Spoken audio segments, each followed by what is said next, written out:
Juste un seul. Oh, bonjour.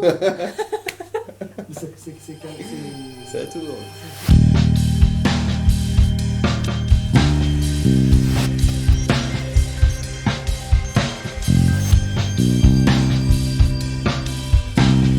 Merci d'avoir accepté cette rencontre. Est-ce que tu peux te présenter rapidement ? Oui. Je suis Mathieu Pitou, je suis psychologue clinicien, musicothérapeute et musicien. Tu as passé le diplôme récemment, c'est ça ? C'est ça, je me suis formé à l'Institut de musicothérapie de Nantes et j'ai obtenu donc le diplôme en juin dernier. Ouais. Et Oui. avant ça, tu as passé un diplôme de psychologue. Voilà, Ok. à Angers. Ok. Le diplôme, je l'ai eu en septembre 2018. Et j'avais déjà en fait, Donc le t'as projet enchaîné, ouais. de me former à la musicothérapie. C'est une idée que j'avais depuis la terminale. Génial. À l'époque, je savais pas trop si je voulais devenir musicien, ingénieur du son ou les études de psycho. Et en fait, quand j'ai quitté les bancs de la fac en ce qui concerne la psycho, je pensais attendre un petit peu. Et j'ai rencontré une consoeur, psychologue et musicothérapeute. Et là, je me suis dit, bon, je pense que c'est dans cette voie-là que j'ai envie de me spécialiser, quoi. Donc là, tu as allié les trois, je suppose.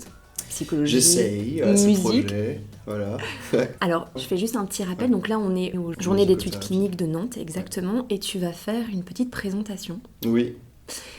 Est-ce que tu peux nous en parler ? Comme tu le disais à l'instant, là, c'est le week-end des journées d'études cliniques en musicothérapie qui ont lieu tous les ans. Et la thématique principale cette année, c'est le groupe en musicothérapie. Moi, je travaille surtout depuis l'obtention de mon diplôme de psychologue en pédopsychiatrie auprès d'adolescents qui sont hospitalisés. Intégrer la PL de Looper dans ma pratique, c'était lié à une contrainte, contexte Covid, et me demandant comment je pouvais continuer à utiliser des instruments en limitant les contacts physiques avec les patients, le partage de potentiels microbes. L'idée était un peu saugrenue, mais je me suis dit en fait pourquoi pas utiliser cette PL de Looper dans un premier temps sans trop voir quel intérêt clinique ça pourrait avoir, si ce n'est, comme je le disais, en termes de santé physique, quoi. En me disant, moi, l'idée première, c'était je m'occupe de la pédale et les patients utilisent l'instrumentum à disposition. Ce que j'ai trouvé intéressant en développant un peu la pratique, en jouant avec cette pédale, pour rappel, donc la pédale de Looper, c'est une pédale d'enregistrement, on crée des boucles sonores. Je trouve que c'est un outil intéressant déjà pour cultiver l'envie de jouer chez des patients qui perdent l'envie de jouer, qui perdent l'envie d'être même. Et puis il y a cette possibilité d'enregistrer, mais aussi de supprimer l'enregistrement. Et qu'est-ce que ça vient de solliciter de l'imaginaire. Donc c'est après utilisation que tu as observé les possibles que ça pouvait offrir cette intervention. Ouais. Puis en suivant aussi les envies à l'instant T des jeunes patients qu'on accueille sur l'envie du moment ou leurs besoins du moment. Et pour certains, il y a du jeu dans l'idée de créer des histoires. Alors comment on peut créer des histoires autrement que par la parole, ou en associant parole et pratique d'instruments de musique. Quel est ton avis par exemple sur ceci ? Je peux essayer ? Ah oui, tu peux.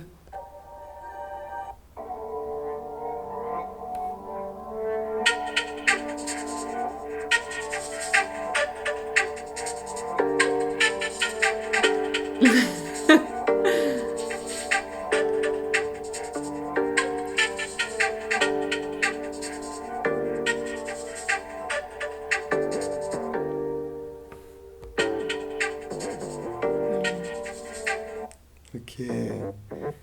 Pour ma part, dans mon temps, que ce soit les séances individuelles ou les séances de groupe, il y a le temps à comprendre l'installation, des installations, et surtout de rendre le médium le plus accessible possible. Je peux me tromper, mais j'ai le sentiment de travailler avec un public qui se sent très fragile au niveau narcissique, qui a une faible estime de soi. Je trouve qu'il y a quelque chose de l'ordre de raviver un émerveillement infantile ou quelque chose de l'ordre du trouver créé, comme dirait Winnicott. Là, sur un outil comme celui-ci, moi je pense que je l'utiliserai justement parce que déjà tu me présentes le matériel comme ça, c'est-à-dire que tu n'as pas pris un temps fastidieux à installer le matériel, autant que je pourrais le prendre pour une PL de Looper, installer mon matériel, les câbles et tout.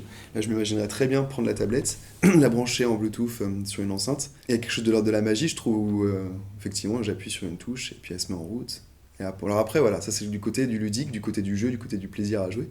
Et de l'instantané. De l'instantané, ouais. La maîtrise rapide Du matériel, oui. Et puis ensuite, je me dis, là, si je raccroche à la thématique de l'atelier Pédale de Looper là, de samedi matin, je trouve aussi que l'idée de travailler avec le support numérique, ça peut être un autre moyen pour travailler les processus de mentalisation. Déjà, au niveau sensitif, perceptif, qu'est-ce qui se passe quand je mets des basses, quand il y a une palette, comme une palette de couleurs, qu'est-ce qui se passe, qu'est-ce que je ressens, qu'est-ce que je vis, et puis ensuite, j'assemble des touches, et ça forme un tout.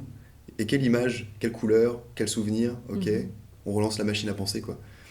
Et après, dans l'après-coup, c'est déjà pas mal, hein, si on peut en dire quelque chose, s'il y a certains jeunes qui arrivent à dire « moi j'ai vécu ça » ou « ça m'a fait penser à ça », ok. Donc ouais. Sachant que tu es jeune diplômé, où est-ce que tu as pu faire tes marques déjà dans tes stages et là aujourd'hui, où est-ce que tu en es? Ça fait une double question. Quand tu as commencé à me poser la question de où est-ce que j'ai pu faire mes marques, avant de penser au stage et avant de penser à mon travail, moi je pense surtout à ma vie de musicien. J'ai appris à jouer de la musique en groupe quand moi-même j'étais adolescent. J'ai joué dans un groupe de mes 14-15 ans jusqu'à mes 24-25 ans. Et puis à un moment donné, quand j'étais en master de psycho, fallait choisir un thème de recherche pour le premier mémoire. Ouais. Et j'ai choisi de faire mon premier mémoire de recherche sur les pratiques musicales en groupe dans le passage de l'adolescence à la vie adulte. Mais partant d'un questionnement personnel, j'ai dit qu'est-ce que moi ça m'a apporté toutes ces années?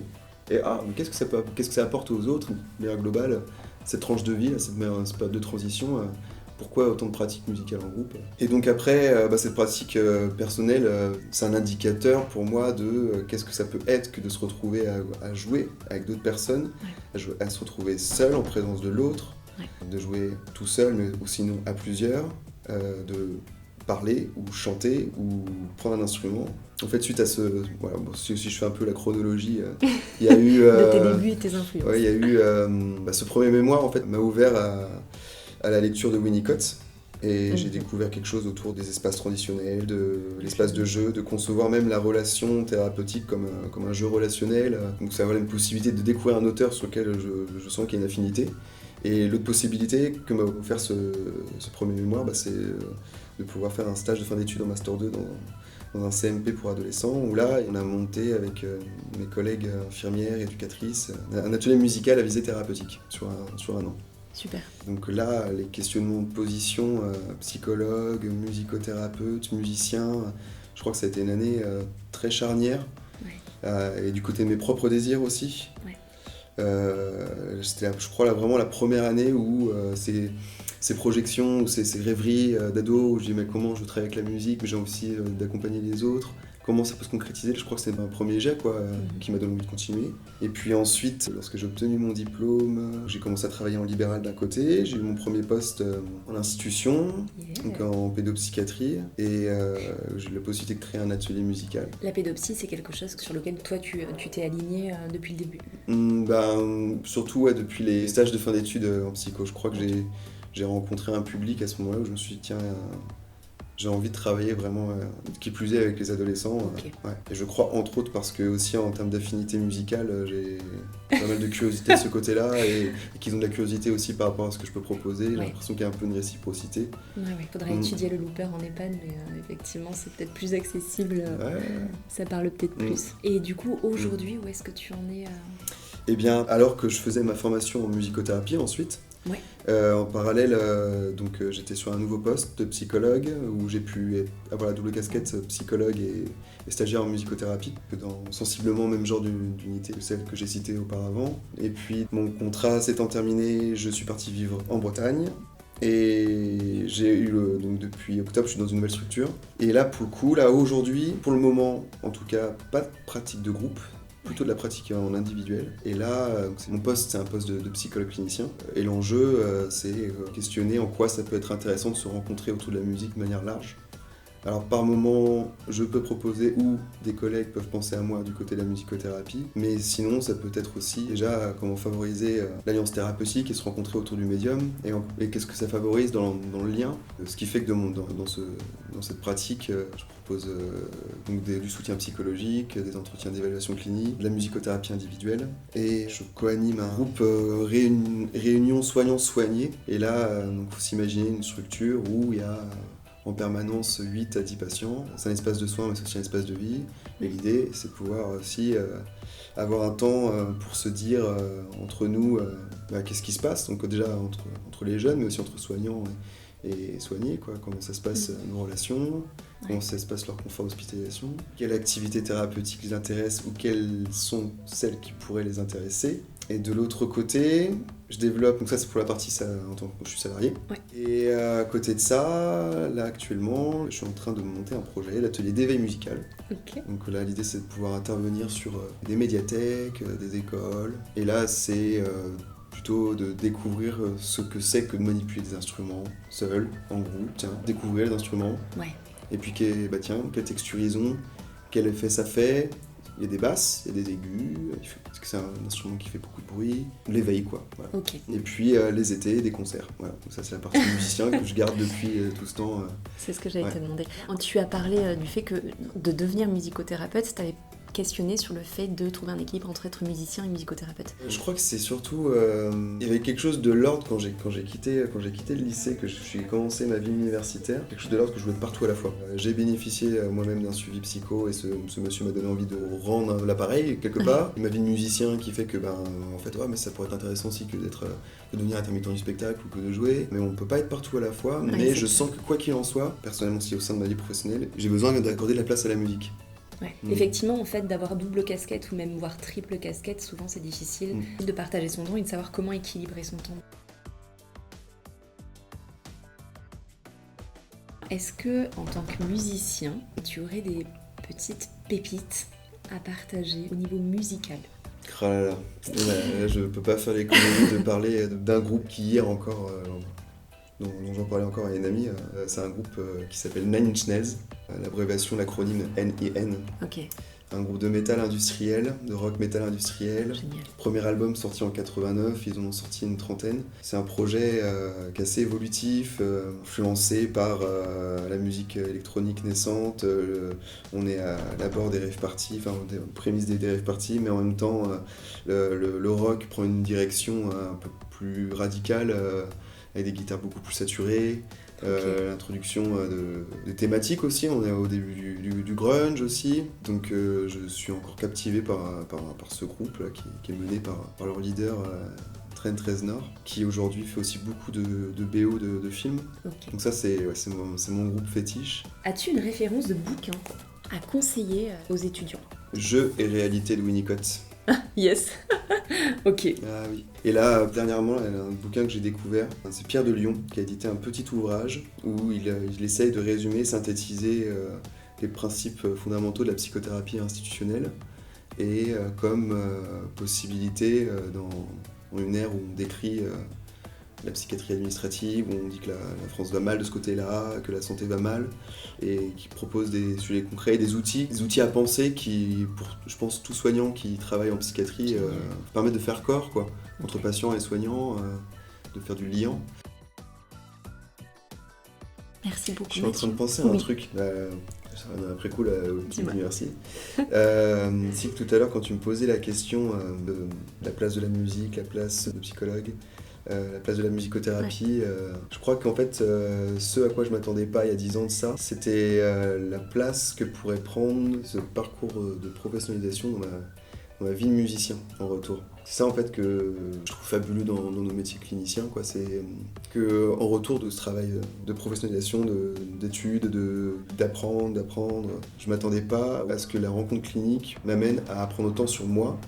Et sur mon propre rapport à la musique, ça m'arrive assez souvent de remercier, tu vois, les patients. Je suis vraiment reconnaissant, quoi, de ce que ça m'apporte, quoi, ces temps-là. Il était sur quoi ton sujet de mémoire ? C'est vrai qu'on n'a pas parlé de mon mémoire de musicothérapie. Il me semble que tu as une très belle soutenance. Ouais, je sais. C'est ce que je retiens en tout cas. Le sujet principal, je crois que l'enjeu, c'était de pouvoir aborder qu'est-ce que peut apporter la musicothérapie dans la communication entre soignants et soignés, lorsque les modes de communication sont résumés à des passages à l'acte auto-agressifs, qui semblent ne pas avoir de sortie possible ou d'ouverture possible dans le soin, que en tant que soignant, on peut soi-même être désespéré. Et comment on peut raviver la communication, maintenir du lien quand on sait les enjeux pubertaires qu'il peut avoir à l'adolescence. Et donc, au gré de vignettes cliniques, c'était illustré de par mes propres rencontres cliniques, mais aussi des rencontres que les patients peuvent faire avec mes collègues aussi, les enjeux qui se mettent en place. C'est super, t'es allé au-delà de ta propre expérience, t'es allé consulter l'équipe. C'était en tout cas, c'était un témoignage alors j'allais dire, c'était un témoignage de musicothérapie institutionnelle. Non, je pense que l'idée, c'était de penser qu'est-ce qui peut faire musicothérapie institutionnelle. Comment, demain, nous pourrions essayer, en équipe, d'envisager la musicothérapie non plus au sein d'une séance ou d'un atelier, mais de ce qui se travaille pour le patient en séance ou les patients en séance. Mais qu'est-ce qu'ils peuvent en garder et qu'est-ce qu'ils peuvent se servir des outils qu'ils trouvent, qu'ils ont l'impression de créer ou qu'ils créent véritablement et les utiliser déjà d'une part dans les autres espaces de l'institution et in fine dans leur propre vie. Ok. J'en étais sûre. Waouh! Le timing! J'en étais sûre. T'as plus de batterie, c'est ça? Bah je crois. Normalement on a tout. Je te remercie de m'avoir sollicité et ta curiosité à l'égard de ma pratique. Voilà. Merci Mathieu. Merci à toi.